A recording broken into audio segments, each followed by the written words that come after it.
ବାପ ଘରକୁ ପଠେଇ ଏଇଠି ଏଇଠି ପିଲା ଆସିବ ମୋ ଘରକୁ କଣ ପାଇଁ ଆସିବେ ସାରା ବୟସ ପରେ ରାହୁ କଣ ପାଇଁ ଆସିବେ ରାଖିବିନି ତତେ ସାରା ପୂଜା କରିବୁ ସାରା ଭୁଲ ଭାଲ ପାଟିକା ଦେଲୁ ମୋ ସ୍ତ୍ରୀ ହିଟ ହେଇକି ମତେ ବାଣ୍ଡି ବସିଲା ମୁଁ ହକି ପକେଇଲି ମତେ ଘୋଷାଡ଼ିକି ନେଇଗଲା ଘର ଭିତରକୁ ମୁଁ ପାଣି ସାରିକି ଯାଇକି ଦେଖିଲା ବେଳକୁ କବାଟ ବନ୍ଦ ଭିତରୁ କଣ କରୁଥିଲ ବେ କଣ କରୁଥିଲ ବେ ତମେ ସାହସ ହାତ ଧରୁଛି ତମେ ଟିକେ ଆଗେ ଶାନ୍ତ ହୁଅ ମୁଁ ମାନୁଛି ତମ ଆଗରେ ତମ ସ୍ତ୍ରୀ ମତେ ଘୋଷାଡ଼ିକି ନେଇକି ଯାଇଥିଲା ହେଲେ ତମେ ବିଶ୍ୱାସ କରିବନି ଭାଇ ମୋର ଦୋଷ ଥିଲା ମତେ ଆକର୍ଷଣ ହେଲା ତମେ ମତେ ଦୋଷ ପକେଇବା ପାଇଁ ପଡିବ ମୁଁ ମାନୁଛି ତମ ଦେହ ଶୁଣୁଛି ସତ କହୁଛି ତମ ସ୍ତ୍ରୀ ତମ ଆଗରେ ମତେ ଘୋଷାଡ଼ିକି ନେଇକି ଗଲା ଘର ଭିତରକୁ ନେଇକି ଗଲା ପରେ ତା ରୂପ ଦେଖିଲା ପରେ ତମେ ବିଶ୍ୱାସ କରିବନି ଭାଇ ଭଉଣୀ ବୋଲି କହିକି ମୁଁ ତା ତମାକୁ ଗୋଡତଳେ ପଡ଼ିଗଲି ହଁ ଭାଇ ତମାକୁ ଗୋଡତଳେ ପଡ଼ିଗଲି ବୋଲି ରକ୍ଷା କର ଭଉଣୀ ବିଶ୍ୱାସ କରିବନି ରକ୍ଷା କର ଭଉଣୀ ଡାକି ଦେଇଛି ସେ କହିଲା ତମ ମୋର ଭାଇ ମୁଁ କହିଲି ହଁ ମୁଁ ତ ମୋର ଭାଇ ତମେ ମୋ ଭଉଣୀ ମୋ ହାତ ରାଖିବା ତ ଆଜ୍ଞା କଣ କରିବି ଆମର ଲୋକ ସାଙ୍ଗେ ସାଙ୍ଗେ ଛଅ କ୍ଷୟ ପଇଲା ଭିଡ଼ିଓ ଖୋଲିଦେଲି ତାପରେ ସେ ରାଖି ଖୋଲି ମତେ ହାତ ବାନ୍ଧିଦେଲି ସେଇଦିନ ମୁଁ ସେ ମୋର ଭଉଣୀ ତମେ ମୋର ଭିଡ଼ି ହେଇଛ ତମେ ଆଗ ସାଥୀ କର ବିଶ୍ୱାସ କର ଭାଇ ସତ କହୁଛୁ ସତ ଭାଇ ମୋ ଶଳା ହେଇଯାଇଛି ହେଇଯାଇଛି ମୋ ସ୍ତ୍ରୀଟା ସତୀ ଆଚ୍ଛା ହଉ ଟିକେ ମୋ ଭଉଣୀ ଡାକି ମତେ ତୋ ଭଉଣୀ ମୋ ସ୍ତ୍ରୀ କଥା କହୁଛ ତ ସେ କଣ ଘରେ ହେଇଛି ସେ ବାପ ହେଇଯାଇଛି ସେ ଗୋଟେ ଦେଇଛନ୍ତି ନାଇଁ ସବୁ ଯାଉଥିବା କଣ ହେଇଛି ଯା ବର୍ତ୍ତମାନ ଘର କାଢ଼ିଲାଣି ତାମାନେ ଖାଇବା କଣ ବାହାର ବର୍ଷ ଦବ ବହୁତ କଷ୍ଟ ହେଲା ଯାହା ହଉ ପୁଅ ହଉ ଝିଅ ହଉ ଗୋଟେ ହେଇଗଲେ ବଂଶ ରକ୍ଷା ହେଇଗଲା ଆଉ କଣ ସଦନ ବାହାଘର ହେଇଗଲା ସେ ପତ୍ରିକା କମ୍ପାନୀର ଚାକିରି ବି ସରିଲା ଚାକିରି ଛାଡ଼ି ଛାତ୍ରୀକି ବୁଲୁଥିଲି ସଦନ ଗୋଟେ ଝିଅ ମିଳିଗଲା ସେ ଝିଅଟି ବାହା ହେଇ ପଡ଼ିଲେ ଚତୁର୍ଥୀ ଭୋଜି ପାଇଁ ଟଙ୍କା କିଛି ଦରକାର ପଡ଼ୁଛି ସେଥିରେ ଯଦି ମୋ ସାହାଯ୍ୟ କର ମୁଁ କଥା ଦଉଛି ଭାଇ କିଛି ଦିନ ଗଲା ପରେ ମୁଁ ଦେଇଦେବି କିଛି କାହିଁକି ତୋ ପ୍ରତି ମୋର ଯୋଉ ଖରାପ ଧାରଣାଟା ଥିଲା ସେଟା କଟିଗଲା ଗୋଟେ ସରା ହିସାବ ହବୁ କଣ କରି ବିପଦରେ ପଡ଼ିଛୁ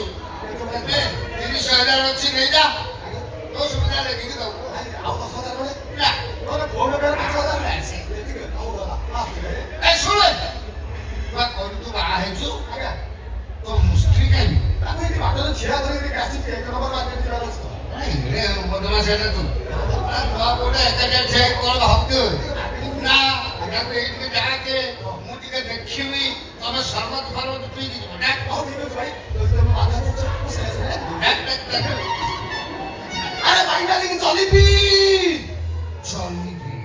ଜଲିବି କି ମୋ ସ୍ତ୍ରୀ ତୋ ସ୍ତ୍ରୀଟା ଜଲିବି ଜଲିପି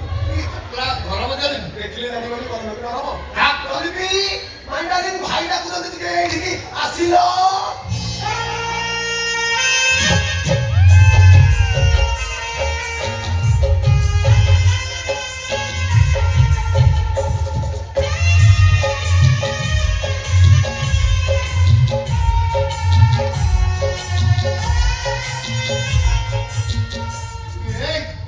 କି ଚାଲିବେ ତ ସ୍ତ୍ରୀର ପୁରା ପଦ୍ମ ଫୁଲ ଫୁଟି ଯାଉଛି ଭାଇ କହୁଛ ବର୍ତ୍ତମାନ ଓଡ଼ିଶା ସାରା ଫୁଲ ଫୁଟିଛି ଶଙ୍ଖଚକ୍ର ଭଳିଆ ଦେଖାଯାଆନ୍ତା ନା କଣ ଭାଇ ଖାଲି କଣ ସେତିକି ଏଇଟା ତମକୁ ଫୁଲ ଭଳିଆ ଦେଖାଗଲା ତା କଳା ବିଷୟରେ ଜାଣିବେ ଆପଣ ଏବେ ପାଗଳା ହେଇଯିବେ ତା କି କଳା କଳା କଳା ଓ ମିଠା ମିଠା ମାନେ ଏମିତି ମିଠା ତା କଳାର ଆବାଜ ଶୁଣିଲା ପରେ କହିଲି ଉଡ଼ିକି ପଳେଇବ ଏତେ ମିଠା ହୁଏ ସେତେବେଳେ ତା କୋଉଠୁ ପଦେ କଣ କୋଉ ଶୁଣେ କାହିଁକି ଆପଣ ମନ ଦେଇ ହେଲେ ପ୍ରକାଶ କରୁନା ନା ତୁ କର मौसा नमस्कार ନା ଧ୍ୟାନ କର ଶଳା ଭାଉଜ ହବ ମତେ ବହୁ ସାରା କିବ